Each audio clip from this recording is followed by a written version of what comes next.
పరిశుద్ధ గ్రంథం తెరుద్దామండి. పరిశుద్ధ గ్రంథంలో 2వ కొరింథీ పత్రిక 5వ అధ్యాయము 6వ వచనాన్ని చూడండి. వెలుచూపు వలన కాక విశ్వాసము వలనే నడుచుకొనుచున్నాము. ఆమేన్ ఆమేన్. ఏమంటున్నాడు అక్కడ? వెలిచూపు వలన కాక విశ్వాసం వలననే నడుచుకొనుచున్నాము. ఆమేన్. చిన్న మాట ప్రార్థన చేసుకుందాను. ప్రేమగల మా తండ్రి, నీకు వందనాలు, కృతజ్ఞతాస్తుతులు మా ప్రభువా. మా తండ్రి, కనికరించండి, ఈ వాక్యాన్ని విరవండి. నీవే నాతో మాతో మాట్లాడి, నీ అనాది సంకల్పంలో నిర్ణయమని నీ ప్రజలతో ప్రతి ఒక్కరితో ఎవరికే మాట అవసరమైందో మీరు మాట్లాడమని. అయ్యా, నువ్వు మాట్లాడితే ఒక్క మాట ద్వారా అద్భుతం జరుగుతుంది. సృష్టి మొత్తం ఒక మాట ద్వారా, నీ ఒక్క మాట ద్వారా సమస్తం ఏర్పరచబడింది.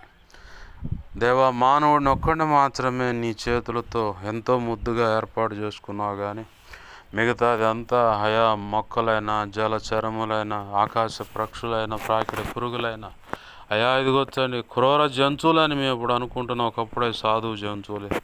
మా పితరుడు ఆదాము అయినటువంటి మా పితరుడు ఆజ్ఞ అతిక్రమంలో ఉంటాన్ని బట్టి అవన్నీ ఇదిగో క్రూర జంతువులు గాను, భూమి శపించబడటం గాను ప్రతిదీ వ్యతిరేకమైపోయింది అయ్యా. కానీ నీ కృప ద్వారా, నీ రక్తాన్ని బట్టి ప్రతిదాన్ని అయా తండ్రి అయిన దేవునికి సమాధానపరచుటకు, మరి ముఖ్యంగా ఈ మానవుని తండ్రి అయిన దేవునితో సమాధానపరచు నిత్యత్వంలో యుగ యుగాలు నువ్వు నిర్ణయించిన మహిమతో అయా జీవింపచేయాలనే ఆశతో ఇదిగో బలి అర్పణగా నీవే వచ్చి బలియాగమయ్యావు మా ప్రభువా.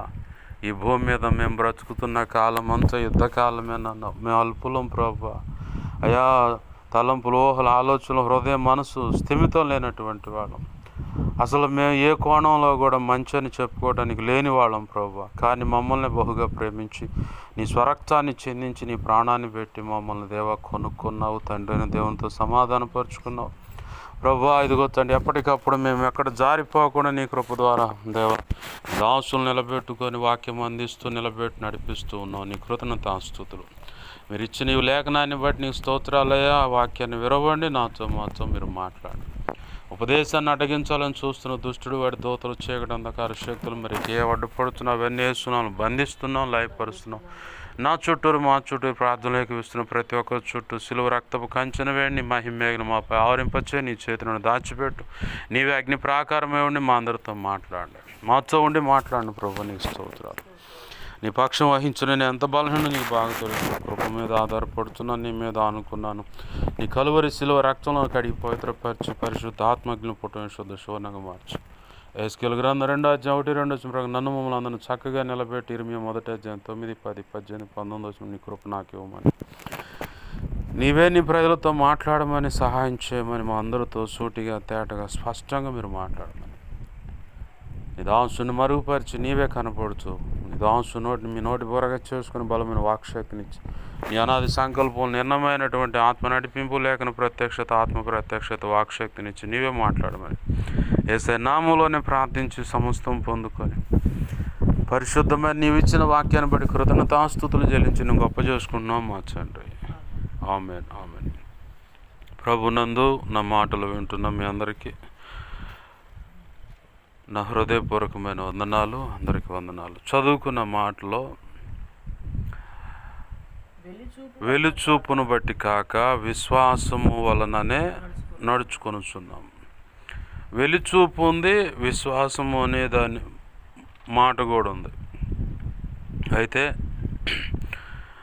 మన మూల పితరులు అబ్రహాం గారు కానీ, ఇస్సాకు గారు కానీ, అలాగే యాకోబు గారైనా వీళ్ళంతా గుడారపు వాసులు. అంటే ఇప్పుడైతే మనము ప్రభు కృపను బట్టి ఒక ఆశ కలిగి అయా వివాహం జరిగింది, పిల్లలు ఎక్కువ వస్తూ ఉన్నారు. కొంతలో కొంత ఒకప్పుడు అంటే గుడిసె బతుకులు మాయి, కొంతలో కొంత ఇప్పుడు వాళ్ళ కోసం ఏదో ఒకటి నేడు ఏర్పాటు చేయాలి. ఇద్దరు మగపిల్లలు ఉంటే పెద్దోడికి ఒక పక్కన, చిన్నోడికి ఒక పక్కన, లేదంటే ఒకే స్థలం ఉంది దాన్నే 2 స్టేర్లుగా విభాగించి కింద ఒకడు పైన ఒకడు అని ఇలా ఆలోచన కలిగి వాళ్ళ ఇళ్ళు ఏర్పాటు చేయటము, స్థలాలు కొనుక్కోవటము, అలాగనే ఆడపిల్ల అయితే బంగారం ముందుగానే సిద్ధపరచుకోవటము, కట్నానికి డబ్బులని ఇలా ఇత్యాది అనేక రకాల ఖర్చులు ముందుగానే ఆలోచన చేసి అన్నీ ఏర్పాటు చేసుకుంటూ ఉంటాం. కానీ మన మూల పితరులను గమనిస్తే అబ్రహాం గారిని కానీ ఇస్సాకు లేదంటే యాకోబు గారిని కానీ గమనిస్తే వాళ్ళు గుడారంలోనే బ్రతికారు. ఎందుకంటే ఈ లోకంలో ఒకరోజు ఖచ్చితంగా మనం వీటన్నిటిని వదిలిపెట్టిపోవాలి. అశాశ్వతమైన వాటిని స్థిరపరచుకొని ఇదిగో ఇది ఉంది, నాకు ఇన్ని సెంట్లో ఇల్లు ఉంది, ఇంత డూప్లెక్స్ డాబా ఉంది, ఇన్ని ఎకరాల పొలం ఉంది, ఇంత మాగాడి ఉంది, ఇంత మెట్ట ఉంది, అలాగనే బ్యాంకులో ఇంత బ్యాలెన్స్ ఉంది, లాకర్లో ఇంత బంగారం ఉంది, ఇంకా మితిమించిపోతే గోల్డ్ డైమండ్ నెక్లెస్లు అని చెప్పని ఇక రకరకాలు అని చెప్పని ఏర్పాటు చేసుకుంటూ ఉన్నారు. వ్యాపారం పలానా చోట ఉందని, పలానా కాంప్లెక్స్ అంతా నాది అని చెప్పని, పలానా చోట అపార్ట్మెంట్ నాది ఉంది ఇలా అని చెప్పని చెప్పుకోవచ్చు, ఎన్నో చెప్పుకోవచ్చు. కానీ ఒకరోజు ఖచ్చితంగా వీటన్నిటిని వదిలేసి వెళ్ళిపోవాల్సిందే. మనం ఎంత గుంజుకున్నా సరే నాతో పాటు వస్తాయి అంటే రావు, పొరపాటును కూడా. కానీ ఈ సంగతి తెలిసిన మనం మూల పితరులు ఏం చేశారంటే స్థిరత్వం లేని వీటి కోసం కంటే స్థిరమైన పునాదులు గల ఆ పట్టణం మీద దృష్టి పెట్టారు. ఆమేన్, హల్లెలూయా. పునాదులు గల ఆ పట్టణం మీద దృష్టి పెట్టారు. ఏది పాస్టర్ గారు పునాదులు గల ఆ పట్టణం అని చెప్పని ఒకవేళ రక్షణ లేని వారైనా రక్షణ పొంది అరాకొరాగా భక్తి సాధన చేస్తున్నవారు కూడా అడగొచ్చు, అడగాలి లెక్క. ఎందుకు అడగాలంటే ఒక అవగాహన కలిగి ఉండటానికి అడగాల. దేనికి? ఇప్పుడు వెళ్తున్నాము, కోరమండల కంపెనీ వాళ్ళు కొంత మందు కనిపెట్టారంట, పచ్చ పురుగు దెబ్బకు వెళ్ళిపోద్దంట, ఏంది అదేదో భలే ఉందంట, బాబాయ్ నీకేమో తెలుసా అంటావు. ఎందుకు? దీని సంగతి తెలిసింది కాబట్టి. ఆ కోరమండల కంపెనీ వాళ్ళు కనిపెట్టకపోతే నీకు తెలియదు. దాన్ని ఎవరో ఒకళ్ళు వాడి ఏదో ఒక గాలి వార్చగా నీ చెవుని పడేలాగా జరిగింది. దాని గురించి పెద్దలు ఎవరో ఒకళ్ళు ఉంటారు, పెద్ద పెద్ద రైతులను, వాళ్ళని అడుగుతాం ఖచ్చితంగా. ఏంది బాబాయ్ అని చెప్పానంటే అది బాగానే పనిచేస్తుంది, కాకపోతే రేట్ ఎక్కువ. అంతకుముందు బేర్ కంపెనీ వాళ్ళది కాన్ఫిడారా ఏంది అది, కాన్ఫిడర్. ఒక్క డ్రాప్ చాలు, ఒక్క డ్రాప్తో ఎకరం పొలం పిచికారీ చేయొచ్చు. ఆ ఒక్క డ్రాప్తోనే అంతే వెళ్ళిపోవచ్చు కూడా. ఇది అంత ప్రమాదం, అంతగా అది ఎంత ఉంటుంది, చిన్నది, మన ఏదో పిల్లలకు టానిక్ తెచ్చినట్టుగా చిన్నది, ఏంది చిన్నదే, కానీ దాన్ని మందు దెబ్బ చేస్తే భయంకరంగా ఉంటుంది. ఇవన్నీ ఎందుకంటే ఒక అవగాహన కోసం తెలుసుకుంటాం, తర్వాత దాన్ని వాడారు, దాని రిజల్ట్స్ ఏంటో చూశారు. అలాగనే నిత్యత్వం అనేది ఉంది, పునాదులు గల పట్టణం అనేది ఒకటి ఉంది, అక్కడ మనకు నివాసాలు ఉన్నాయని చెప్పి అనేది ఉందట కదా అని చెప్పని అడగాల. అడిగినప్పుడే దాని యొక్క పూర్తి వివరణ మనం పొందుకోగలుగుతాం. అబ్రహాం ఎక్కడో విగ్రహారం చేసుకుంటా, విగ్రహ సంబంధమైన బొమ్మలు అమ్ముకుంటూ బతికే వ్యక్తిని దేవుడు దర్శించి, దేవుడే దిగివచ్చి అతనితో స్నేహం చేసి తను విశ్వాసంలో వేళ్ళునుకునేలాగా చేశాడు. బాగా గమనించండి, దేవుని ప్రణాళికలో ఉన్న వ్యక్తి విషయంలో దేవుడే దిగివస్తాడు, వచ్చి ఆయన ఆ వ్యక్తి వెనకాల పడి తిరుగుతూ ఉంటాడు. ఆడపిల్ల అయినా మగ పిల్లగాడైనా, ఒకవేళ పెండ్లై ఉన్నటువంటి వ్యక్తులు, స్త్రీ పురుషులైనా సరే, పెద్దలైనా సరే, వాళ్ళ పట్ల దేవుని సంకల్పం ఉంటే విచిత్రం ఏందో తెలుసా, ఎక్కడో ఒక వ్యక్తి ఉంటాడు, ఈయన పండు వృద్ధాప్యంలో ఉంటాడు, అయినా సరే ఈ వ్యక్తిని వెనకాల పడి ఆ వ్యక్తిని రక్షించుకొని ఈ వ్యక్తి ద్వారా ఎక్కడో ఉన్న వ్యక్తిని ఒక్కడిని రక్షిస్తాడు. ఆ ఒక్కడే విప్లవాత్మకమైన పాత్ర అవుతాడు. ఆమేన్, హల్లెలూయా. మనకు అర్థం కాదు అది. మనం అనుకుంటాం నేను రక్షణ పొంది వీళ్ళకి ఏమవుతుంది అనుకుంటాం, నేను రక్షణ పొందడానికి వీళ్ళు ఎందుకు ఇంత ఒత్తిడి చేస్తున్నారు అనుకుంటాం. ఎవరి పట్ల దేవుని ప్రణాళిక ఎలా ఉందో ఈ భూమి మీద ప్రభు కృప పొందుకున్న వానికి తప్ప మిగతా వ్యక్తులకు ఎవరికి అర్థం కాదు. పూర్తి డీటెయిల్స్ యేసయ్యకి తెలుసు. అలాగే యేసయ్య కృప పొందుకొని ఇలాంటి సంగతులు తెలుసుకునేందుకు కృప పొందుకున్న వాళ్ళు ఉంటారు దైవజనులు, వాళ్ళకు మాత్రమే అర్థమైద్ది, ఇంకా మిగతా వాళ్ళకి అర్థం కాదు. ఒకవేళ అయ్యా నువ్వు ఇట్లాంటి ప్రణాళికలో పిలువబడ్డావు, అమ్మ ఇలాంటి ప్రణాళికలో పిలువబడ్డావు అంటే వాళ్ళు ఎరిసూపులు చూస్తారు, లేదంటే వాళ్ళ దైవజనుల దగ్గరికి వెళ్ళి పలానా దైవజనుడు ఇలా చెప్పాడంటే ఆయన్ని ఉట్టిదే లేక నువ్వు భక్తి చేయ ముందని చెప్పి అంటారు. అట్లా చాలామంది చెప్పిన సంగతులు నేను విన్నాను. ఎందుకంటే ఆ వ్యక్తి పట్ల దేవుని ప్రణాళిక ఏందో ఆ కృప పొందిన వ్యక్తికి అర్థమవుతుంది. కాబట్టే ఇతరులకు అది అర్థం కాదు. ఎందుకు ఈ మాట దేవుడు కోట్ చేస్తున్నాడంటే, బాగా గమనించండి, నీ జీవితాన్ని ఉపయోగపెట్టుకొని, నీ సాక్ష్యాన్ని ఉపయోగపెట్టుకొని, నీ నోటిని ఉపయోగపెట్టుకొని, నిన్నే ఉపయోగపెట్టుకొని, నీ కుటుంబాన్ని ఉపయోగపెట్టుకొని దేవుడు అసలు ఊహించినటువంటి గొప్ప పని జరిగించుకుంటాడు. ఆమేన్, హల్లెలూయా. ఏంది అది మనకు అర్థం కాదు. అబ్రహామును దేవుడు పిలిచినప్పుడు ఒంటరివాడే. ప్రభు చెప్పాడు, తన తండ్రి బాగా అడ్డగిస్తూ ఉన్నాడు, దేవుని పని జరగనీయకుండా బాగా అడ్డగిస్తునేసరికి చూసి చూసి చూసి ఇక ఈ తెరహు ఉంటే అబ్రహాం ముందుకు వచ్చాడు, కనపడతలేదని చెప్పని తెరహు ఇక వచ్చేయా అని చెప్పని ఆయన పిలుచుకున్నాడు. ఏంది ఇక వచ్చేయని చెప్పని ఆయన పిలుచుకున్నాడు. బాగా గుర్తు పెట్టుకోవాలి, నాకు పొద్దున వచ్చేటప్పుడు దేవుడు గుర్తు చేస్తూ ఉండు. దేవుని సంకల్పంలో ఉన్న వ్యక్తులు ఉంటారు, వాళ్ళని దేవుని పనికి వెళ్ళనీయకుండా, దేవుని పని చేయనీయకుండా అడ్డగించే తల్లులు తండ్రులు ఉన్నారు. భార్య భర్తల సెక్షన్ అంటే అది ప్రభు నాకు చెప్పలేదు కాబట్టి వాళ్ళ సెక్షన్ నేను చెప్పను. అడ్డగించే తల్లులు తండ్రులు ఉంటారు. నాకు వచ్చేటప్పుడు వచ్చిన ఆలోచన ఏంటంటే, ఇలా అడ్డగించిన తల్లైనా తండ్రైనా తొందరగా పోతారు అని చెప్పని అది నాకు దేవుడు గుర్తు చేస్తూ ఉన్నాడు. పొద్దున ఇందాక వచ్చేటప్పుడు ఈ ప్రాంతానికి వచ్చేటప్పుడు బండి మీద నేను ఆలోచిస్తూ వస్తూ ఉన్నాను. దేవుని సంకల్పంలో దేవుడు అనుకున్న పనిని జరగనీయకుండా అడ్డగించే తల్లులు తండ్రులు ఉంటారు. ఎలా అంటే, దేవుడు సేవకి వెళ్ళమంటే ఏడికి పోయేది కూర్చో, మర్యాదగా సేవ లేదు అనేది కూర్చో అంటాడు.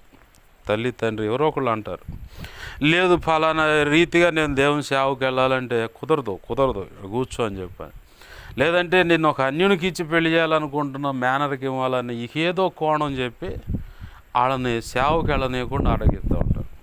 కొంతమంది అయితే విచిత్రం ఏంటంటే బాప్తీస అనుభవంలో కూడా రానియకుండా ఆపిన వాళ్ళు ఉన్నారు. దేవుని ప్రణాళికలు ఉన్న పిల్లలని నేను అది గమనించా. ఇవన్నీ గమనిస్తూ వచ్చేటప్పుడు బండి తోలుకుంటూ వస్తూ ఉంటే ఆలోచిస్తూ ఉన్నాను. అంటే దేవుని పనిని చేయనీయకుండా అడ్డగించేవాళ్ళు. ఒక కొడుకు వెళ్తూ ఉన్నాడు సేవకి, లేదంటే కూతురు వెళ్తూ ఉంది అడ్డగించేవాళ్ళు. కానీ లేదంటే ఒకవేళ వెళ్దామంటే కుదరదని చెప్పని ఆటంకపరిచి, ఇంకా దేవుని ప్రణాళికలో ఆయన అనుకున్న రీతిగా అడుగులు వేయకుండా ఆపే ఆ తల్లి కానీ తండ్రి కానీ తొందరగా చీటీ చినిగిపోద్ది అని చెప్పి అనేది అర్థమైపోయింది. పొద్దున వస్తూ ఉంటే ఆలోచన చేస్తూ ఉంటే తెరహు కూడా అలానే అబ్రహాం ఆశీర్వాదానికి అడ్డుకట్టయ్యాడు. చివరికి తెరహును వీగి పక్కన పడేశాడు. ఒకవేళ మనం అనుకోవచ్చు కొంతమంది అడ్డుపడుతున్నారంటే ఒక కారణం ఉంది. ఏంటయ్యా ఆ కారణం అంటే, ఆ వ్యక్తిని పూర్తిగా దేవుడు బెండ్ చేసి తీసుకొచ్చుకోవడానికి కొంత మరి ఆ వ్యక్తి రేగాలగా, రేగితేనే 4 పడేది. ఏంది ఇక ఆ వ్యక్తి దేవుడి చేతిలో 4 దెబ్బలు తిని లైన్లోకి రావడానికి ఒక కోణం, ఈ సాక్ష్యము ఆ వ్యక్తి మారిన తర్వాత చెప్పడానికి ఇంకొక కోణం. మారిన తర్వాత చెప్తాడు, ఒకప్పుడు నేను ఇలా అడ్డగించాను, దేవుని పని జరగకుండా చేశాను. ఇప్పుడు భక్తి సింగయ్య గారు బైబిల్ని ఏం చేసిండు, ఆయన తగలబెట్టిండు, మూలకి ఇసిరేసి కొట్టిండు.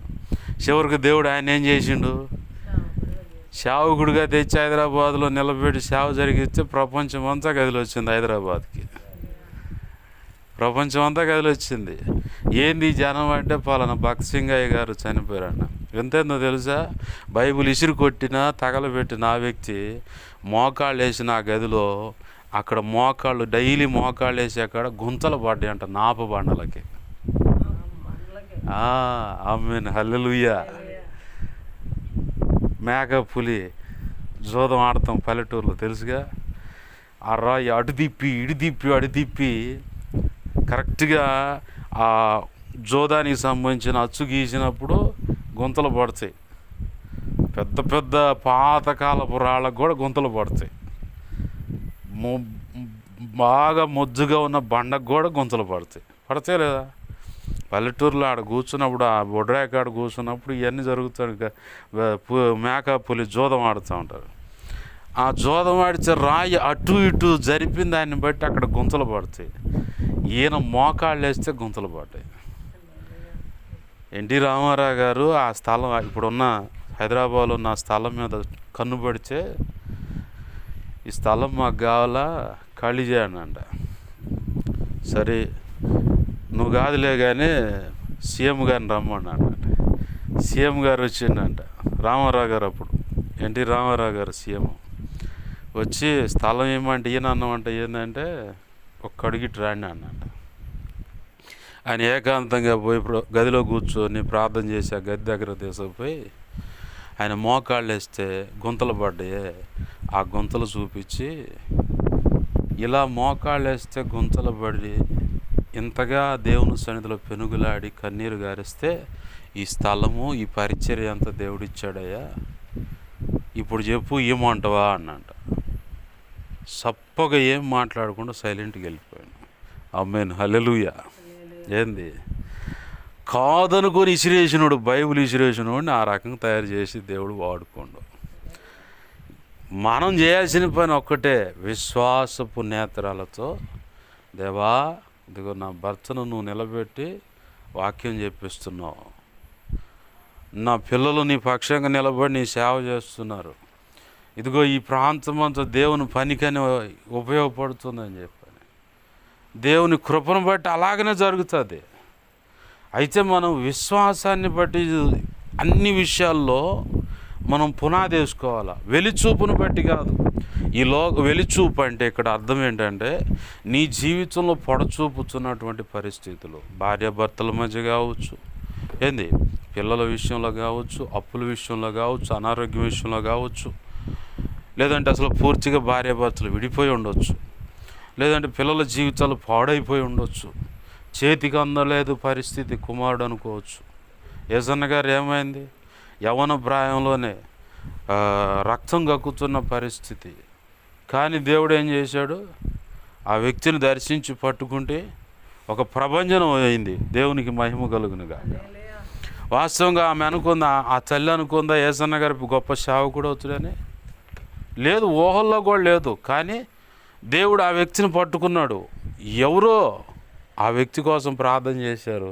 దేవుడు ఆ వ్యక్తి ప్రార్థన ఆలకించి ఈ వ్యక్తిని పట్టుకొని దేవుని ఉన్నతమైన సేవ ఇవాళ హోసన్నా మినిస్ట్రీస్ ఇంటర్నేషనల్ ప్రపంచవ్యాప్తంగా ఇప్పుడు ఆ సేవ ఉంది. ఎంత గొప్ప సేవ. ఇంకో విషయం ఏందో తెలుసా, విశ్వాసం అనే సబ్జెక్ట్ నడుస్తుంది కాబట్టి ప్రభు అది గుర్తు చేస్తూ ఉన్నాడు. గోరంట్లో జరుగుతున్న గుడారాల పండుగలే హైలైట్. దానికంటే గొప్పగా బైబిల్ మిషన్ వాళ్ళ కోటాలు జరుగుతాయి, అది గొప్ప హైలైట్. అయితే ఈ గోరంట్లో జరుగుతున్న గుడారాల పండుగలో చూసి అమెరికాలో ఒక వ్యక్తి ప్రభువా అక్కడే దేవుడువా నువ్వు, ఇక్కడ కూడా దేవుడివేగా, ఇదిగో అక్కడ అది పెద్ద గుడారాల పండుగ అయితే ఇక్కడ మినీ గుడారాల పండుగ జరగాలి ప్రభువా, నీ చిత్తమైతే అలాగూ కార్యం చేయవని చెప్పని వదిలిపెట్టకుండా విశ్వాసంతో ప్రార్థన చేస్తే ఈరోజు ఇది అసలు గుడారాల పండుగ అయితే అమెరికాలో మొన్న పోయారు వీళ్ళు బ్యాచ్ మొత్తం 5 రోజులు ఏమో జరిగింది ఆడ, మొత్తం వెళ్ళారు. అక్కడ మినీ గుడారాల పండుగ జరిగింది. ఆమేన్, హల్లెలూయా. ఎలా జరిగింది ఇది? విశ్వాసం. వెలిచూపు. తన చుట్టూ అసలు ఎవరు లేరు, తన చుట్టూ ఎవరు లేకపోయినా ఇంకా నీకు విశ్వాసం ఇంకా గూడు కట్టుకోవాలి, బలపడాలనుకుంటే ఇంకొక సందర్భం ప్రభు గుర్తు చేస్తూ ఉన్నాడు. పాల్ యాంగిచో గారు, దక్షిణ కొరియా దేశం, క్షయవ్యాధి చేత అంటే నెత్తురు పడుద్ది, చచ్చిపోతాడని చెప్పారు డాక్టర్లు. ఒక చిన్నది 12-13 సంవత్సరాల లోపున్న ఒక ఆడపిల్ల పోయి వాళ్ళ భాషలో ఉన్నటువంటి క్రొత్త నిబంధన బైబిల్ని తీసుకెళ్ళి ఇస్తుంది. అంటారా దేవుడు నాకు ఇస్తున్నావేందని ఇసిరేసాడు. మళ్ళీ పోయి ఇచ్చింది. ఎన్నిసార్లు చెప్పాలి అది నాకు నా దగ్గర తేవద్దని, తీసుకెళ్ళటని. మళ్ళీ పోయింది. నీకు ఎన్నిసార్లు చెప్పాలి, ఈసారి వస్తే మాత్రం నేను చంపేస్తాను చెప్పాను. ఆ మాట అనగానే సరే ఇది ఈ బల్ల మీద పెడుతున్నా, నీకు మనసు పుట్టినప్పుడు ఎప్పుడో చదువుకో, సింపే మాకు అని చెప్పని వెళ్ళిపోయినాను. ఏమైందో ఏమో కొన్ని గంటలు గడిచిన తర్వాత ఆ బైబిల్ తీసుకొని చిన్నగా చదువుతూ ఉన్నాడు. కొత్త నిబంధనగా 4 సువార్త పాఠ్యభాగాలు చదివి అయిపోయే లోపల అనారోగ్య సమస్య కాడికి రాగానే అక్కడ దేవుడు చేసిన స్వస్థత చదవగానే ఈయన దేహంలో మార్పు జరుగుతుందంట. ఆమేన్, హల్లెలూయా. ఈయన దేహంలో మార్పు జరుగుతుందంట. అట్లా అట్లా అట్లా అట్లా ఆ గ్రంథం మొత్తం చదివాడు. ప్రభు కృపలో స్వస్థత పొందాడు, దేవుడు దర్శనం అందుకున్నాడు, ప్రభు పక్షంగా రక్షణ పొంది నిలిచాడు. సేవ మొదలుపెట్టాడు. ప్రభు అన్నాడంట, ఒక 50,000 మంది కూర్చోగలిగే మందిరం కట్టు అన్నట. అంటే సరే ప్రభు అని మందిరం కట్టిందంట. మందిరం కట్టిన కాడి నుంచి ఇంటింటికి పోయి పిలుస్తుండంట, అయ్యా రండి, ఆదివారం ఆరాధన రండి రండి అని చెప్పాను. ప్రాణం విసిగిపోయి, ఏంది ఒక 5,000 మంది అనుకుందాం, మళ్ళీ 50,000 అంటే బడాయిగా అనుకుంటారు వినేవాళ్ళు కూడా. ఏంది ఒక 5,000 మంది కూర్చుంటే మందిరం కట్టమంటే కట్టారు. ఇక ఇంటింటికి పోయి పిలుస్తుంటే విసిగిపోయి చీదర పుట్టి దేవుని సన్నిధికి వచ్చి, ఏంది ప్రభువా, నా దారి ఏదైనా భక్తి చేసుకుంటా పోతుంటే ఒక 5,000 మంది కూర్చోగలిగే మందిరం కట్టమన్నావు, నేను జనాన్ని నీకు ఇస్తాను, 2వ కీర్తన 8వ వచనాన్ని ఇచ్చాడు, నన్ను అడుగుము జనములో నీకు స్వాస్థ్యముగాను భూమిని దిగంచలరు సొత్తుగా ఇచ్చేదనని ఉందాడ. ఆ వాగ్దానం ఇచ్చాడు. నిన్ను అడగమన్నావు కాబట్టి నేను ఇస్తాను జనాన్ని. నేను పోయి పిలుచుంటే వాళ్ళు రావట్లేదుగా ప్రభు అంటే, ప్రభు అన్నాడు, నేను చెప్పానా నీకు అన్నట. ఇంటింటికి పోయి నిన్ను పిలవమని చెప్పానా? నువ్వు నా సన్నిధిలో నిలబడి మోకాళ్ళ మీద ప్రార్థన చేయి, నేను పిలుచా వేలగొట్టి. జకర్యా గ్రంథం 10:8 ప్రకారం వేలగొట్టి నేను పిలుస్తా, అన్యజనులు నేను సమకూరుస్తా, నేను పిలుస్తా. నువ్వు నేను చేయాల్సిన పని నువ్వు నడుము బిగి చేస్తుంటే ఎవరు వస్తారు నీ మాటకి? ఎవరూ రారు. అనగానే సరే తప్పైంది ప్రభా క్షమించని చెప్పని దేవుని పాదాలు పట్టుకొని అనతి కాలం ప్రార్థన చేయగానే ప్రభు యొక్క మహా ఉచిత కృప ఏందో తెలుసా, ఆ స్థలం పట్టజాలంత విస్తారమైన ఆత్మలు రక్షించాడు. ఆమేన్, హల్లెలూయా. ఇవాళ సంఘం ఎంతో తెలుసా, 25 లక్షల పైచులకు సంఘ సభ్యులు. ఆ మందిరం చూస్తే మామూలుగా ఉండదు అసలు. ఆ మందిరం కానీ ఆ ప్రాంతం వాతావరణం కానీ యూట్యూబ్లో సియోల్ అని చెప్పని కొడితే, సియోల్ అని కొడితే వస్తుంది. ఆ మందిరం మొత్తం చూపిస్తాడు. 18,000 మంది సిట్టింగు ఆ మందిరాన్ని, 25 లక్షల మంది అంట. ఆ మందిరం ఎలా కట్టబడిందో తెలుసా, ప్రార్థన గుంపుల మీద ఇంటింటికి తిరిగి ఒక 10 మంది టీమ్గా ఒక గృహాన్ని ఎంచుకొని ఆ గృహం చుట్టూ ఉన్న వ్యక్తులను పిలుచుకొని వాళ్ళ సమస్యలు కనుక్కొని ప్రేయర్ చేస్తే ఒక ప్రార్థనా గుంపు నడిపించే నాయకుడు 365 రోజుల్లో 360 మంది రక్షించాడంట. ఆమేన్, హల్లెలూయా. ప్రార్థన బట్టి, వెలిచూపును బట్టి వాళ్ళు చూసుకోవాలా. ప్రభు ఏదైనా చేయగలడు, అది నమ్మారు. ఆయన ఏదైనా చేయగలడని నమ్మారు కాబట్టి అడుగు వేయగలిగారు. అబ్రహాం కూడా దేవుడు అబ్రహాంతో స్నేహం చేశాడు. నీతో కూడా నాతో కూడా ఆయన సంకల్పంలో ఉన్న ప్రతి ఒక్క వ్యక్తితో కూడా ప్రభు దిగి వచ్చి స్నేహం చేస్తాడు. విశ్వాసాన్ని నీలో పెంపొందిస్తాడు, కొన్ని అద్భుత కార్యాలు జరిగిస్తాడు. ఆ తర్వాత నీలో విశ్వాసం వేళ్ళునుకున్న దాన్ని బట్టి ఇక ఆయన చేయాల్సిన పని జరిగిస్తూ ఉంటాడు. ఆయన చేయాలనుకున్న పని జరిగిస్తూ ఉంటాడు. ఇప్పుడు మనం వ్యవసాయంలో ఉన్నాం కాబట్టి వ్యవసాయము, ఇప్పుడు మిర్చి వేయాలా, పొలాన్ని ఏ రకం దున్నుతాం, నాగళ్ళు వేస్తాం, లేదంటే బొచ్చుల చెట్టు ఉంటే బొచ్చుల చెట్టు వేస్తాం. తర్వాత గొర్రు గుంటక ట్రాక్టర్తో జరుగుతుంది. అది అయిపోయిన తర్వాత కూడా నీళ్లు పెట్టి, లేదా వర్షం పడితే ధన్యులం, లేదనుకో వర్షం పడలేదంటే నీళ్లు పెట్టైనా సరే మూలసాళ్ళు వేస్తాము, సాలిరువాలు వేస్తాము. ఆ తర్వాత ఎద్దులు గట్టి చిన్న గొర్రె వేస్తాము, తర్వాత గుంటకి వేస్తాం. ఇవన్నీ జరిగే ప్రాసెస్లో ఉన్న కలుపు మొక్కలు, ఎండిపోయిన ఆ పుల్లలు, రాళ్ళు మొత్తం ఏరేసి భూమి మెత్తగా ఏగిలైంది అనుకున్నప్పుడే రైతు వెళ్ళి మిర్చి పంటకు సంబంధించిన ఆ విత్తనాలు సాలు విత్తనాలన్నా పెడతాడు, లేదంటే ఎక్కడన్నా ఇప్పుడు అన్నీ ఫారంలు వచ్చినాయి కాబట్టి ఆడకు పోయి నారన్న తీసుకొచ్చి అక్కడ పెంచి ఆ నారు తీసుకొచ్చి ఇక్కడ వేయటం అన్న జరుగుతుంది. ఎప్పుడు జరుగుద్ది? ఆ భూమి మెత్తగా అయిందని చెప్పని. మన జీవితాల్లో కూడా మన హృదయమైన ఆధ్యాత్మిక జీవితమైన ప్రభువుకు అడ్డుగా ఉన్న ప్రతి పుల్లని రాయని, ఇప్పుడు వ్యవసాయదారుడు అంటే రైతు ఎలా అయితే ఒక మెట్ట భూమి సాగు చేయడానికి ఆ పొలాన్ని తీసుకొని తనకు మైండ్కు రావాలా, ఇప్పుడు ఇది కరెక్ట్గా వచ్చింది, పొలం మెచ్చగా ఏగిలైంది, పట్టుకుంటే అట్ట మనం ఎట్ట చెప్తాం అది మేగడవటాను ఒక పిండిలాగా మెత్తగా అయిపోయిందని చెప్పి.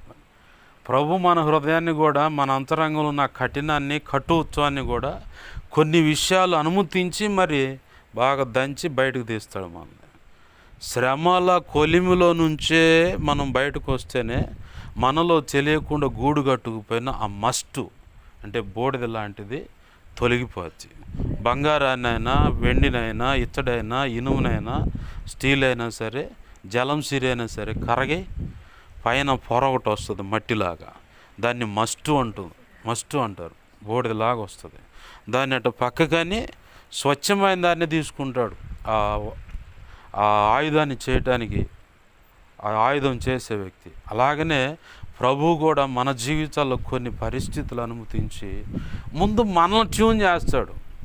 ఏ వ్యక్తి అయితే ఆయన ప్రణాళికలో ఉన్నాడో, ఏ వ్యక్తి అయితే ఆయన ప్రణాళికలో ఉన్నదో ఆ వ్యక్తుల మీద ఆయన పని జరుగుద్ది. మొదటిగా మనం అనుకుంటాము, అయ్యా నేను నలిగిపోతున్నాను, బాగానే ఉంది, నా భర్త ఇలా ఉంది, నా భార్య ఇలా ఉంది, నా పిల్లల పరిస్థితి ఉంది, ఇలా నా కుటుంబం ఉంది, లేదంటే సంఘంలో ఇలా ఉన్నారంటే నువ్వు ఒక సేవకుడు అయితే ముందు నిన్ను ట్యూన్ చేయాలి. నిన్ను సరిగ్గా ట్యూన్ చేస్తే మిగతా వాళ్ళంతా లైన్లోకి వస్తారు. ఇప్పుడు నీవు విశ్వాసాన్ని బట్టి నువ్వు అడుగులు వేయలేదనుకో, నీ పరిస్థితి ఏమైంది? తాజుద్దీన్ అని చెప్పని ముస్లిం మత పెద్ద వైజాగ్లో సేవ చేస్తుండు. ఆయన కొన్ని కారణాలను బట్టి దేవుడు పట్టుకున్నాడు. అది మొత్తం నేను ఎక్స్ప్లెయిన్ చేయను, కానీ టైం లేదు కాబట్టి 2 విషయాలు చెప్తా. అతను ఒకప్పుడు అప్పులోళ్ళు ఎవడో చేసిన దొంగతనం ఇతని మీద పడితే మొత్తం దోచుకొని పడ్డాడు. కానీ ప్రభు దర్శించి సేవ చేయమంటే విశ్వాసం మీద ఆధారపడి ప్రభు పాదాలు పట్టుకుని ముందుకు సాగిపోతా ఏది కావాలంటే అది అడిగి ప్రభు సన్నిధిలో పొందుకున్నాడు. అయితే అతను చేసిన పని ఏందో తెలుసా? అతను ప్రార్థన చేసుకుంటా ఉన్నాడు, ప్రభువాన్ని కారు కావాలని చెప్పి ప్రార్థన చేసుకుంటా ఉంటే ఆ సంఘంలో దేవుని కృప పొందుకునేదో అద్భుతం జరిగిన వాళ్ళు ఉంటారుగా. ఒక వ్యక్తి మంచిగా సీల్డ్ కారు కొనుక్కొచ్చి పాస్టర్ గారు ప్రార్థన చేయండి అన్నాడు.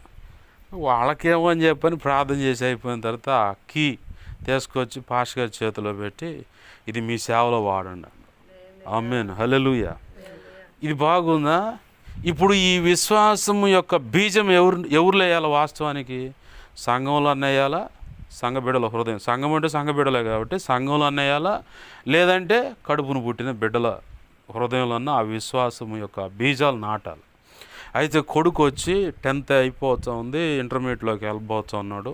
నాన్న నాకు బైక్ కావాలా, నా ఫ్రెండ్స్ అంతా అట్టున్నారు అంటే నన్ను అడుగుతావేందిరా, పోయి 3 రోజులు 2 రోజులు 1 రోజు ఉపవాసం వేసుకొని ఏసై పాదాలు చెంతపడి ఏసైని అడుగు, ఆయనకి ఇష్టమైతే ఇస్తాడు ఓ అన్నాడు. పోయి 3 రోజులు ఉపవాసం ఉండి ప్రార్థన చేసుకొని అట్లా లేచి బయటకు వచ్చే లోపల తన క్లాస్మేట్ ఆ పరిచయలో సరదాగా దగ్గరగా ఉండే సహకారులు ఉండే ఆ యవన బిడ్డలో ఒకడు వచ్చి పాస్టర్ గారు ప్రార్థన చేయండి. ఏందిరా?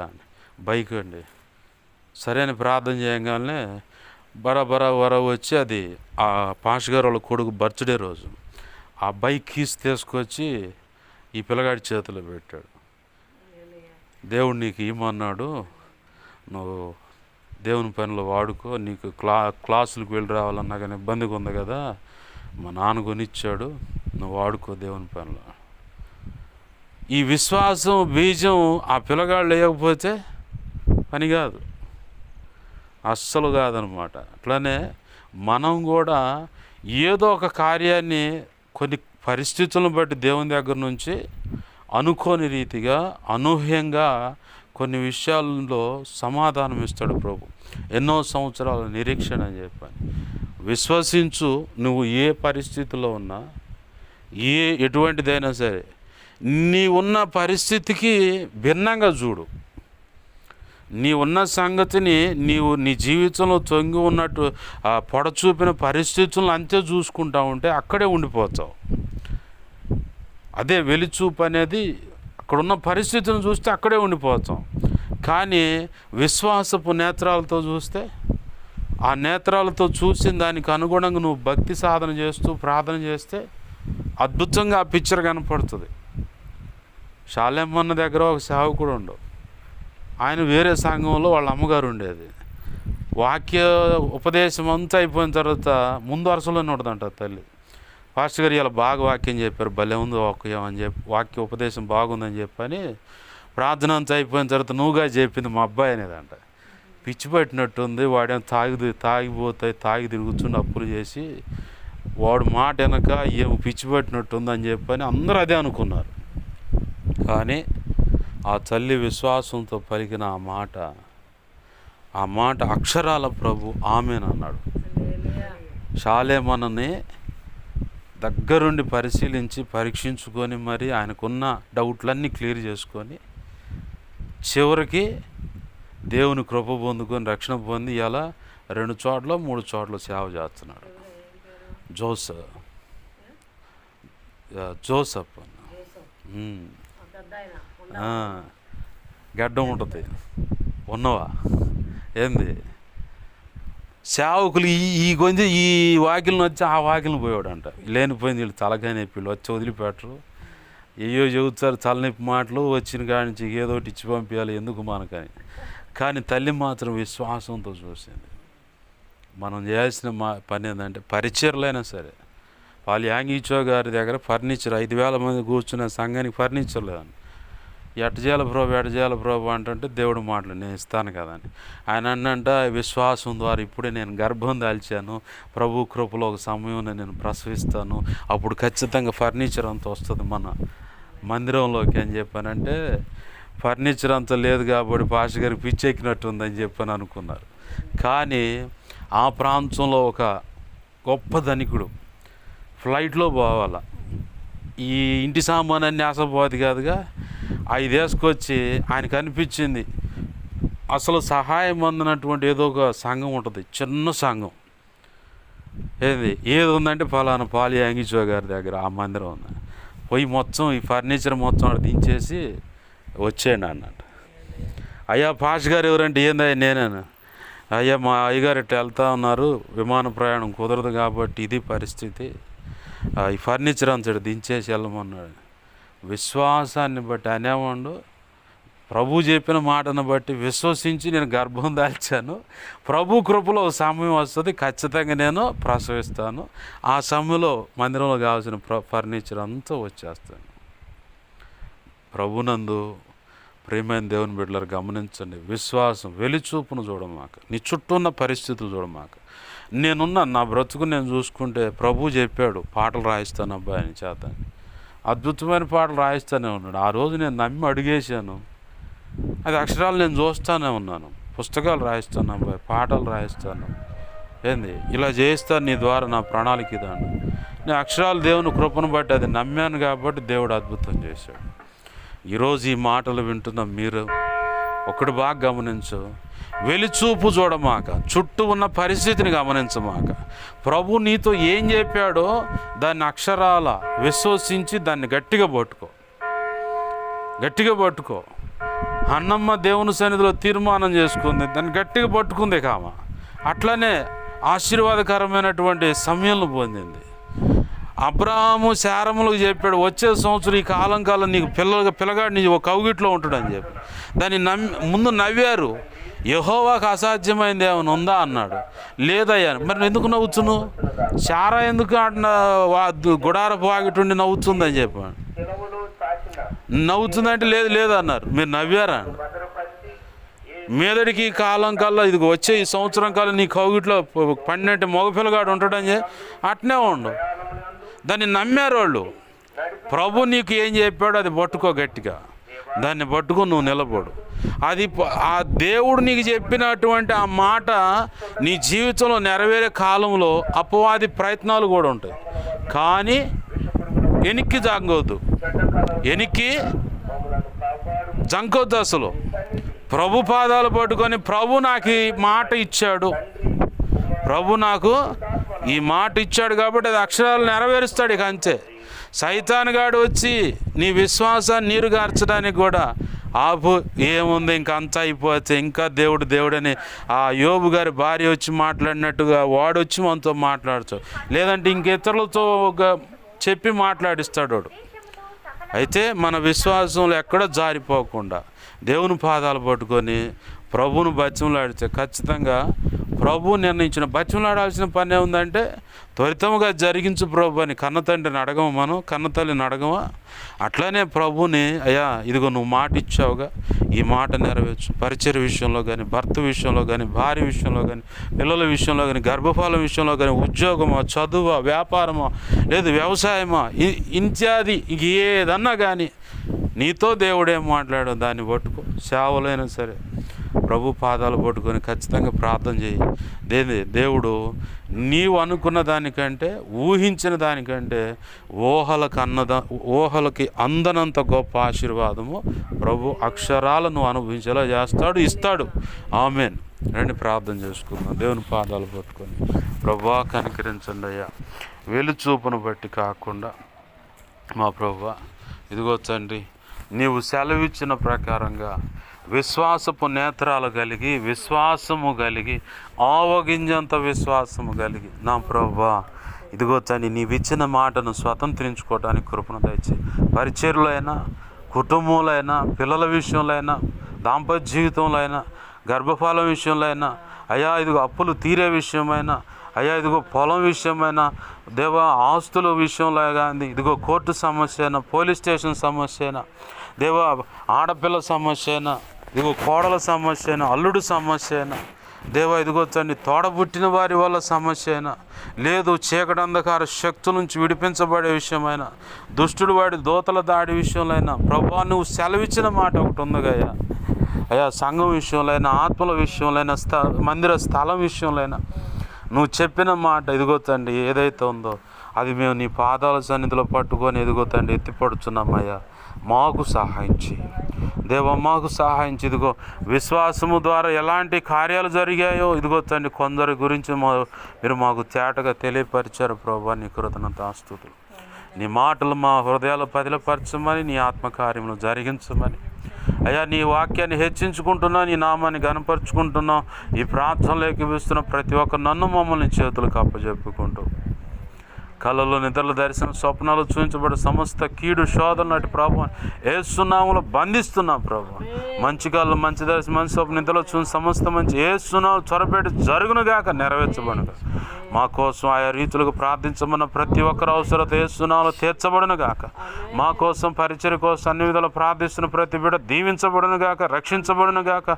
ఆధ్యాత్మిక, భౌతిక, ఆర్థిక, ఆరోగ్యపరంగా కొలతలకు దీవించబడి, అభిషేకించబడి నీ సేవలో గొప్పగా వాడబడును గాక. గొప్ప కార్యాలు జరిగించి నీ చిత్తం నెరవేర్చమని, ఈ పరిచర్య పట్ల ఇదిగో తండ్రి మీరు సెలవిచ్చింది యేసునామములో నెరవేర్చబడును గాక. ఈ గొప్ప కార్యాలు జరుగును గాక తండ్రి, సహాయం చేయమని. చేరి వచ్చిన సంఘ బిడ్డలందరిని బట్టి, రాలేకపోయిన బిడ్డలందరిని బట్టి నీకు స్తోత్రాలు. వారందరినీ కూడా దీవిస్తున్నాను ప్రభా. అయా వారి వ్యాపారాలను దేవా రెక్కల కష్టాజీతమును ఆశీర్వదింపబడును గాక. అయా భూఫలం ఆశీర్వదింపబడును గాక. అయా ఇదిగో తండ్రి గర్భఫలం ఆశీర్వదింపబడును గాక. పశు సంపద ఆశీర్వదింపబడును గాక. రుణ బంధకాల నుంచి విడుదల కలుగును గాక. అపవాది చీకటి అంధకార శక్తుల బంధకాల నుంచి విడుదల కలుగును గాక ప్రభా. అయా చేతబడి క్రియల నుంచి విడిపించబడును గాక ప్రభా. దుష్టుడు వాడి దోతల దాడుల నుంచి కూడా అవి ఇత్యాది ఎన్ని రకాలుగా ఉన్నట్టు బంధకాల నుంచి విడుదల కలుగును గాక. గొప్ప కార్యాలు జరిగించమని, అయా అప్పుల నుంచి విడిపించమని, సమస్యల నుంచి విడిపించమని, అయా స్థలాల కాడున్న ఆ వివాదాలు కూడా యేసు నామములో పరిష్కరించబడును గాక. గొప్ప కార్యాలు జరిగించమని, భార్యాభర్తల మధ్య సమాధానమును దయచి కుటుంబాలను మీరు కట్టండి ప్రభా. నీ గొప్ప కార్యాలు జరిగించండి ప్రభా. నీ చిత్తం నెరవేర్చండి ప్రభా. నీ అనాది సంకల్పం నెరవేర్చి నీ కృపలో వర్ధల చేసి నువ్వు మాత్రం మహిమ పొందమని యేసయ్య నామంలోనే ప్రార్థించి 2 తిమోతి 1:12 ప్రకారం దేవా బిడ్డలను దీవించి ఆ లేఖనం ప్రకారం నీ చేతులకు అప్పచెప్పి మహింపరుచుకుంటున్నాం మా తండ్రి. ఆమేన్. ఇప్పుడు మన తండ్రి అయిన దేవుని ప్రేమయు, ఆయన ప్రియకుమారుడైన యేసు క్రీస్తు వారి కృపయు, పరిశుద్ధాత్మ దేవుని అన్యోన్య సహాయ సహవాసము సమకూడిన, అలాగే నీ ప్రార్థనలు ఏకీపిస్తున్నా, ఇక ముందు ఏకీపించబోతున్నా, అలాగనే ఈ సంఘముకు పరిచయ సంఘ బిడలకు, అలాగనే సార్వత్రిక సంఘంలో సకల పరిశుద్ధులకు నిత్యత్వము చేరు పర్యంతరం ఆ కాలము తోడై ఉండి, ఆ త్రియేక దేవుడే తోడై ఉండి, వెలిచూపును బట్టి కాక విశ్వాసమును బట్టి ప్రభు సెలవిచ్చినది స్వతంత్రించుకొని, ఆయన చెప్పిన రీతిగా నడుచుకొని, ఆయన అనుకున్న పని మన ద్వారా జరిగించి ఆయనే తోడుని జరిగించి మనము ఆయన మహింపరిచేలాగా సమస్త కార్యములను చక్కబెట్టి ఆయన నామాన్ని మన ద్వారా ఘనపరుచుకున్నగాక. ఆమేన్. యేసు రక్తమునకేచే ప్రవేశు రక్తమునకేచే ప్రవేశునామను సంపూర్ణమైన విజయం కలుగును గాక. ఆమేన్. అపవాది వాడి దూతలు చీకటి అంధకార శక్తుల క్రియలు అవెంత ప్రమాదకరం మంత్ర ప్రయోగం అవేవైనా సరే వాటన్నిటికీ అనంత నాశనం, సర్వనాశనం, నిత్యనాశనం కలుగును గాక. ఆమేన్. యుద్ధం యెహోవాది. యేసు రక్తమునకే జయము జయము జయము. ఆమేన్. హల్లెలూయా హల్లెలూయా హల్లెలూయా. అందరికీ వందనాలు. ప్రభు యొక్క మహోచిత కృప మనందరికీ తోడే నడిపించును గాక. ఆమేన్. ఆమేన్.